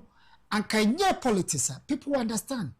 So bibi na esi enti yente sokra na ye madada na wo ho no ye mfa mamu se de mo ho eben ha na ban no so eho ben ha no then we go but we know one in times of situations like this enya manya no eho na ese ye dwen ehwekan mfansipe moto eye me de papa wo se dwen hwekan koko no emri bi bedu no abrofo no so man to ye be ye den the bigger picture the bigger issue no enyamayu so on chemicals na we use for mining no ekwasase no e affect food produce ebe nyina ebe kokoko no na da o mo be ka se kokoko no heavy metals no what will you do ya Africa we population nearly 1 billion we can't trade among ourselves aden na se kokoko ye produce okroma me to chocolate 30 cedis. The cocoa farmer cannot even afford chocolate. Who did that? Oh, you kwabne ni chocolate. Akufo-addo bia dabi. Nanaku wendi chocolate. So enti then ye beye. Eno ni the previous government make one district, one factory, 1D, 1F. So anka wo ba ye no, anka bia be hye mu kena se no cocoa producing areas. You bet you near your bibi ma aboy. He se ukotafo and we will do that. You be see me pay you be kotafo cocoa research. Ukoshe research on my ye. Ewo ho a uhu bedwiru. We don't have to even import brandy and sa. Cocoa be ma brandy. Semina we don't have to import cocoa. Cocoa ehho na yabo ye koto ogunu. Ewura no. And ye dey alate semina. Exactly. So what prefer cocoa across a friend Jenkisi. Mo Jenkisi no. And on ye de koye say no. Se cocoa dia ye twa ye koto ogu. open the best firewood e cocoa exactly enti de bio ena nyankopon onye when nyina efi cocoa enti nkede na ese ye ho kire yen as a people also honorable call round all kinds of small factories in here we thought say bia eye bibi eye say alata seminar factories wo honomu na crofort na yen ya adwen say enunim yetumi improve alata seminar no me do standard bia wan kasa wo yusu a utumu say eye ma wo wedie exactly o alata seminar wo yetuntumu ye kokoni nyina eboa wo yeah so what is it that we want ye feel say wo boni a waye wo wiase no say ye kwafuom kra na okodra ma na na say wo no onkwafuom danti wakoda won owura klotem mum na wan hwa be omu wafuo say ye kokodra na on say esere no etimi etwitwa wo rede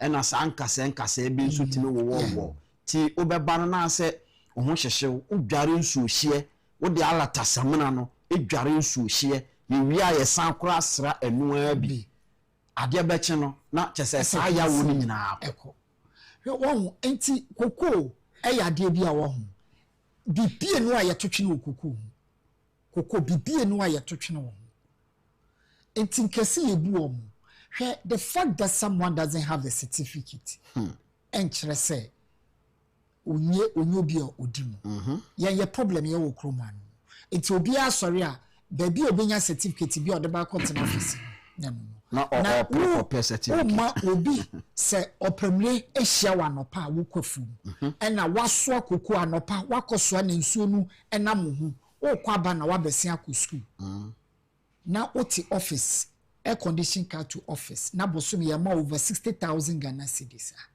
obeka bibi akire kwani no because hu bra wabre yeah hwe wonim tetekwashi baby obi obesu se mekura ye den na me ha me hu si ba waboa yen koko beans ahe na ode ba kroma tetekwashi apart from hospital run about you yi ni dey fiso e dey adane akrabo edin bibi ye mbukuafo on that note me suggest say person change airport ni dey ye tetekwashi nto so sao labadi for asase e wan fi won ye mbukuafo a every day youth need film eba abeye de any somoye a time will come nobody will do farming elpa unam kroma hwempanifo asu pure water ankomo wo kroma omo ye kwia wo no koyekua no na beto say wo catch kwia ni se fa kokod asase ne fam obi normal billions no fentu galamsey. That's what you are telling them. Banka kasa amubrase akokro incentives ubon senkrofo ye omo a ekọ America be catch tracks a tundwani adi nyina no farmers na yusu no more oba ha no ma debi okwani dia wo dia ni say politicians na yusu yes bibi no encourage obi so go into farming na wo kwakopo oba na usia na wo yonya me do eyi sefi we also ho baby for the way koko hwe mami bi bana ware no na ha no de doctors and lawyers in you can't build a nation on such premise. It's becoming one too many. Either we don't understand the issues or whatever, but they are so much educated. A problem. We were just simply greedy, thinking say something big will fall for us to cash in. You see, one thing that we shouldn't also forget, and say, in the first place, now a cocoa syndicated loan. Now we are out of that. And no was a certain consortium for Sika and a more edge deba. Ya almost soon said you was no a dozen. And the Atnas who say cocoa name fast one almost 8% near the Aquacoma womb. A bassa let's say, yen yet ya a canana, ye burubuho. It is a son at ye dia. Yan tree yama ye raise bond e Ghana ha ya na yem fan koto so hu yem fan toto said e be yam faso no e betina ha ya e ya asem papa but don't also forget say me na me consortium me de babeto okuku e munti na ama kokoo ne bo no kra no yatimi ama na kosoro kakra ne ade it is e wo be mafia na wu yi mafrim na menya bidi a the politics aspect of it and I shall say it will be up before MPP is free, so no.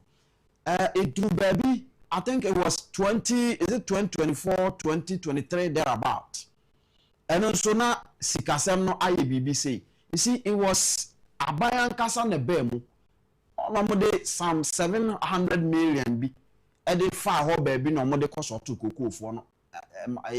It we were expecting Sanka this time.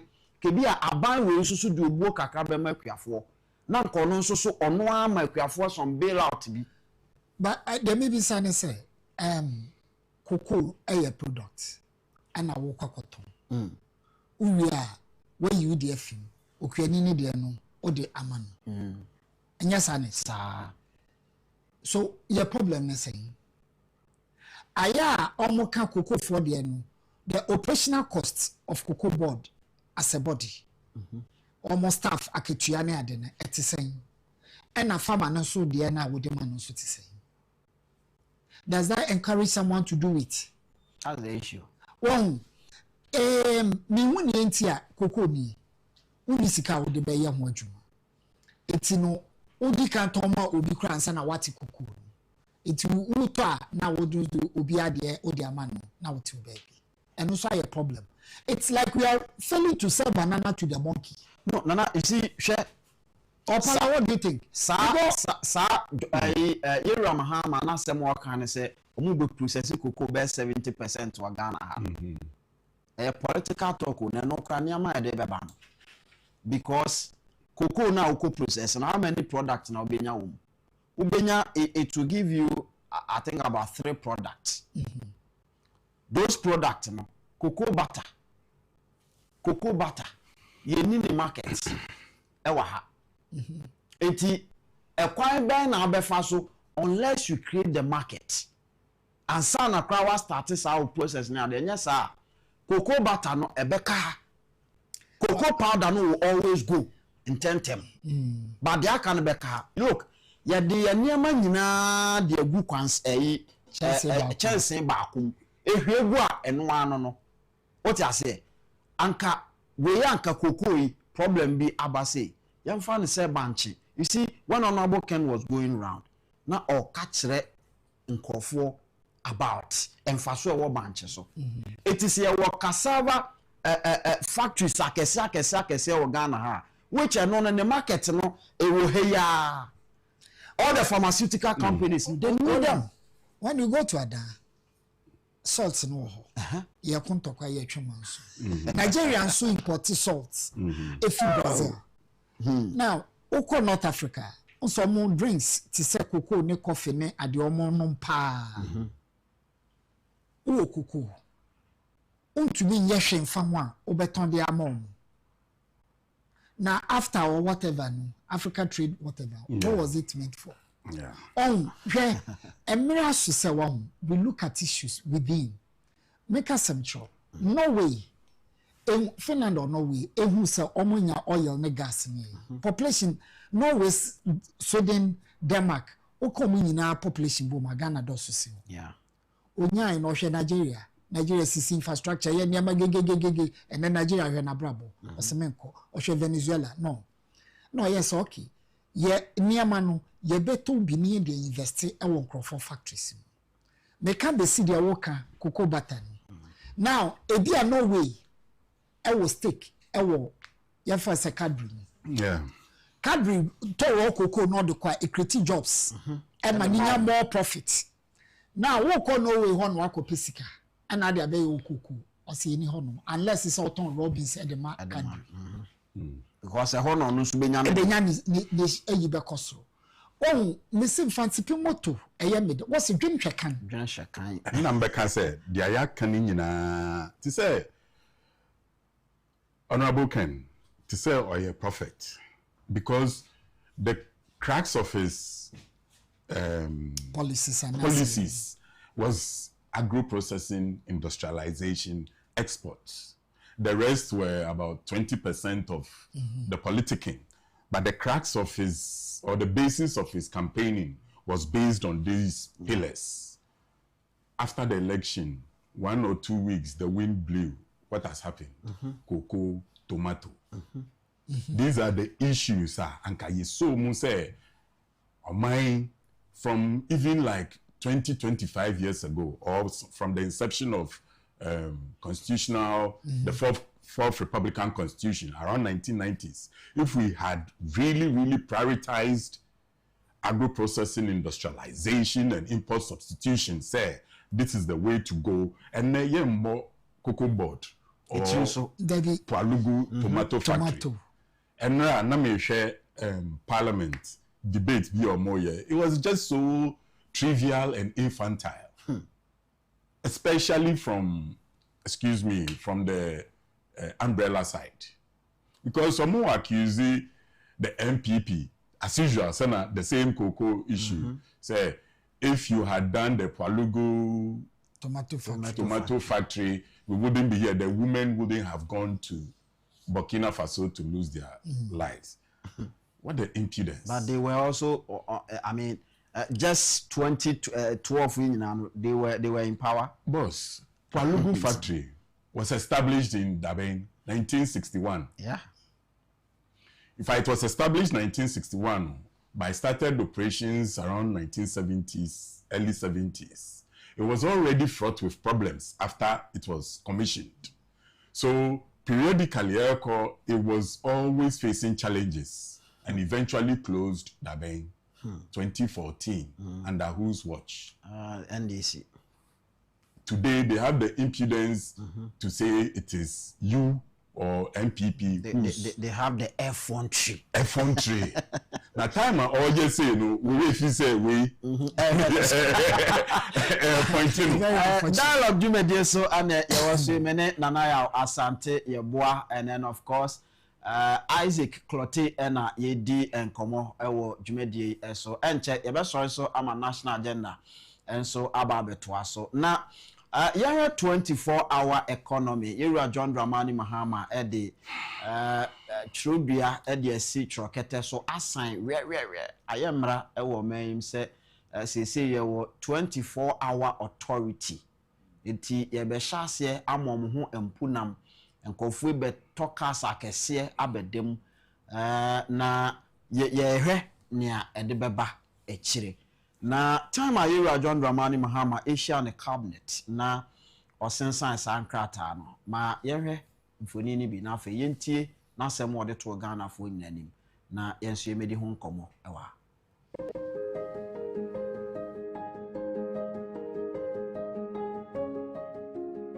Cabinet colleagues have just appended my signature to give assent to the 24-hour authority bill.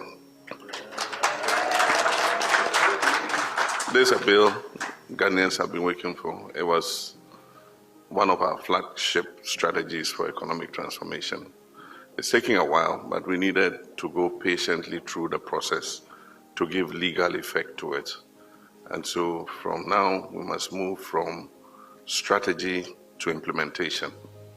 The business sector is waiting, Ghanaian investors are waiting, foreign investors are waiting. They want to see the package of incentives that we afford them so that they can invest more and expand productivity and also create more employment for our young people. And so it's my pleasure to assent to this bill today. Thank you. And let me congratulate the team that has been working on it, our comrade Guzitando and his team. We're very grateful. Thank you very much.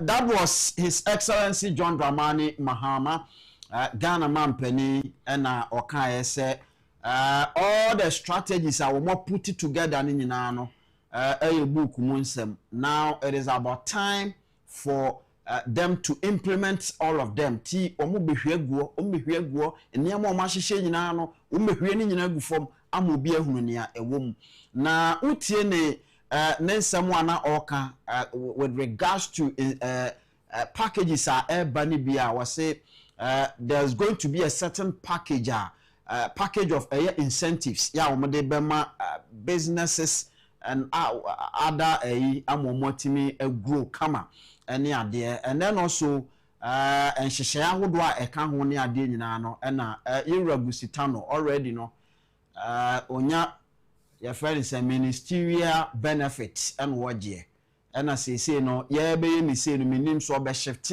aba be CEO and also obekọ so aye coordinator no e wo ho anase be dey no e na aba no mame sha semfri Isaac wo na fe yanko anim 24-hour authority aba well Omwaka you say Agyapong ho Anya bedu fantastic and going forward what it entails for us no more sign no anka we expect to see say okay ABR from Monday we should see the policy rollout and Kasa said these are the pillars on which it stands on because the main very very skeletal is the framework of the policy. I would say it's production, supply lines, and is it administrative, managerial, bibisa. Nami bisa earlier say okay until income, you know your copy license are set up business. You decided say you call ministries 11 a.m. or 11 p.m. You go home minister no. Will he be at the office? Will the deputy minister be at the office? I mean, will there be officials working at their offices throughout the 24-hour period? Because why should companies work at night and then the agencies that they work with should be closed during the night? And mame. Because okay, I need approval from the ministries. Let's go to the ministries. Your Tamka, your ministries. We go there, the security, you're about 2 a.m. will be anyhow. Meanwhile, we are supposed to run 24 hours. Exactly. So we should expect, government agencies and authorities, electricity company, Ghana Water, they should be open 24 hours if the need be. And say on say omoye campaign sa no mo kan say one job 3 shifts. It is enke bianka your friend is saying Ghana Water. Ka obekọ na se bia manager ni ho a there should be another manager. No so take you over throughout the cycle of the day. Yeah, so now we are expecting say from next week it should be broken down. How the manifestation or the implementation. But what is more production focused? According to the story, I'm making production focused. But production focused, do you end at the production? Because it's a continuum till the supply chain is finished. If it doesn't end up on the table of the consumer, then your production baby. So it should be a continuum. Throughout, how do you produce when you are working and at 2 a.m. the lights goes off and you are on post-paid whatever? Yeah. When you call, they will say wait till the engineers come, but usually the engineers will come in the morning, later on at the beginning of the day. So these things we want to see how workable it is. And to me,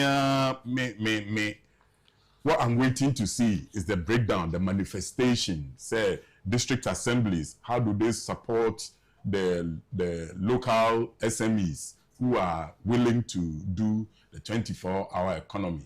I say our document, what are the responsibilities of every agencies dovetailing into the success of the program? And yes, it's just another talk shop.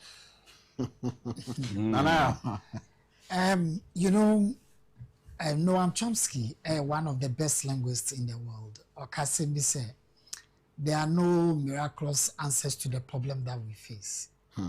Those familiar ones see, and one war say, you need to just research and understand what the problem is and solve it. Why are we in this situation? Why are companies not there at the places that you expect somewhere?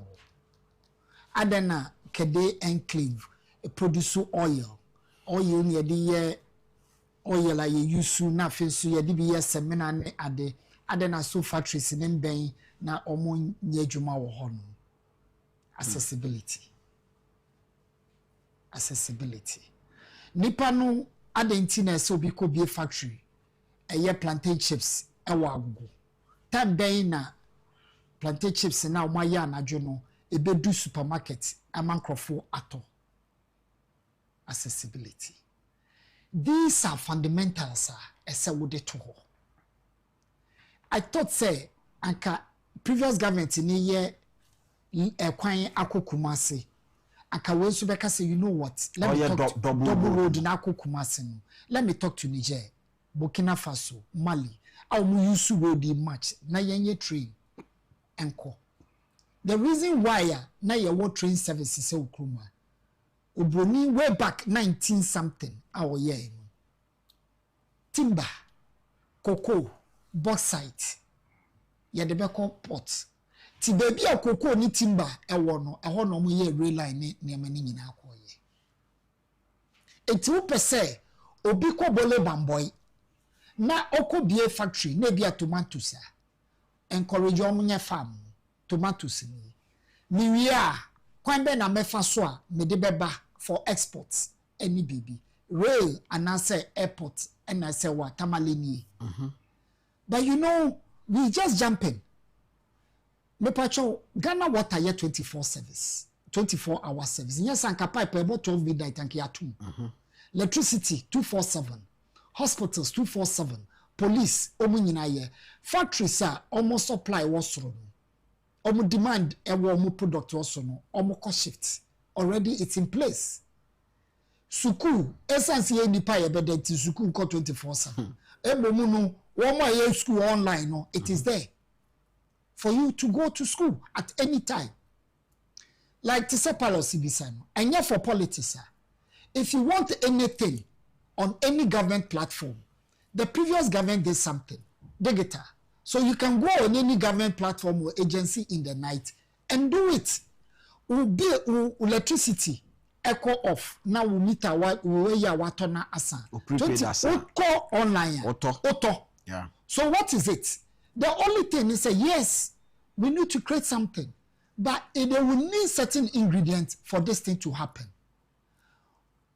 Edena eka woma ukosi airport wo. Enu na no omu here. Emreku a bayira efi no oti any other areas one of efa ho kwan na ba no. Sa kwan no ubedu baby na ka na say because of the road. Na bayira na start fife. Tambe no de beba bedu nkran. No de akọ airport na ya export. Ebedu baby no abroche na bayira no kra no esay. Na ho den ko. Na ho den ko form. So these are the things you need to put in place. So when you menua oko your friend is saying aguna sabana peso ye banche bibia ohini ene na kasa asasini ka kwan ya ekọ no yaye water ebekọ ho no ayensu ya wo de be supply insuo no ayensu na galamse ama na we no se so ma shut it down no. So you don't have all these things. What are you going to do? Insuo na o be use ewo baby a pese bi a factories beko na akabi rural migration to urban centers no. Insuo no na ya said no. So you need to put all these things in place and send a work catch say 24-hour economy. Force strategies nti bia na ni nyina no ehiem bi tie ebeba omo be sane. I am not blind. Me hu de ekoso. Me see Swedro to Nsaba ebo 6 aka anko. O man full tanker, o man shock absorbers. I say a kwan nye. When you fix the road, they will run 247 naturally. Yeah. Adena ni ba o mo kwa bruchiri. Mo sua de wo ho. Harvard ni yelia na mudi twetwa yan ya yakwa hwere ase boys yi mudi twa iti. Yan ka hwe. That's fine. Aha. Won enti ukọ ni yo win then na wo de baye. Hwe obi to Liverpool, onim London. Dia ye to London ye san na wo obenyina ni bi ho cost bia enim. Opese onye bibia waye. The thing is we don't have these things in place. That's why we are suffering. Okay. Enti mesre enye se eye adeboni. It's already in place. It's already one say nienti omuntumi nka bebre no digital sem no. Ye pedokoni che na media onti wona woka digital ni we fi so be onim se ne anajo metumi afele passport forms online 1 a.m. me feel se do kon nche na no kra yetimi oda ma yan fancy na ya bibi we kira pese no se bibi ani hobi ebre ni nti na ba me momu de me feel say the Minister of Interior Esebade Sankwa resign. Say yakuku nipa beye 10. Ewo a year. Baby or esoko. Hwe abrofo na ye ka omasem. Se nipa ba kukura hwe ne nkwa.